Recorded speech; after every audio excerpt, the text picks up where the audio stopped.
En 57 ans, la Côte d'Ivoire a perdu plus de 14 millions d'hectares de son couvert forestier.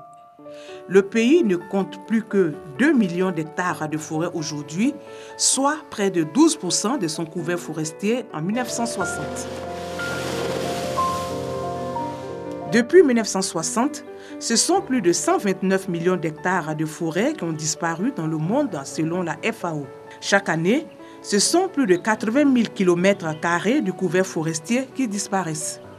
Cela va créer des conséquences en termes de changement climatique qui auront des impacts sur l'agriculture, sur les modes de vie des populations et qui auront un impact énorme sur l'économie de la Côte d'Ivoire qui, vous savez, repose énormément sur la production agricole.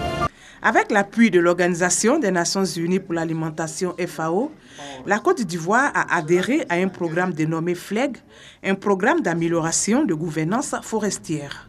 Vous avez un envahissement très fort des massifs forestiers, autant par les Ivoiriens que par les personnes qui viennent donc de la sous-région, pour donc la réalisation de cultures agricoles, notamment le café, le cacao, l'EVA, le palmier à huile et autres.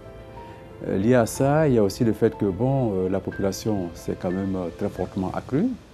Il y a aussi des infrastructures qui sont créées, toutes choses qui contribuent effectivement aussi à la réduction de la superficie forestière. Un système de traçabilité pour lutter contre le trafic du bois illégal. Il doit être inclusif, tous les maillons de la chaîne doivent être impliqués. L'ONG AVSI Côte d'Ivoire forme les artisans du secteur bois à la légalité.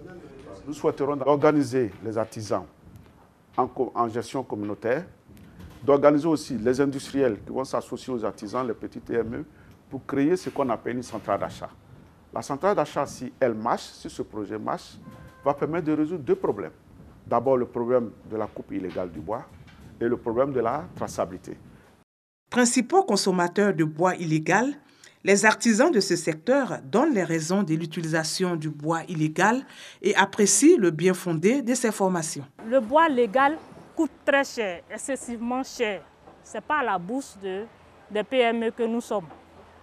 Et donc ça nous a amené à rentrer à utiliser le bois à sciage à façon. Quand nous allons faire la centrale d'achat, on aura accès facilement à notre matière première qui est le bois.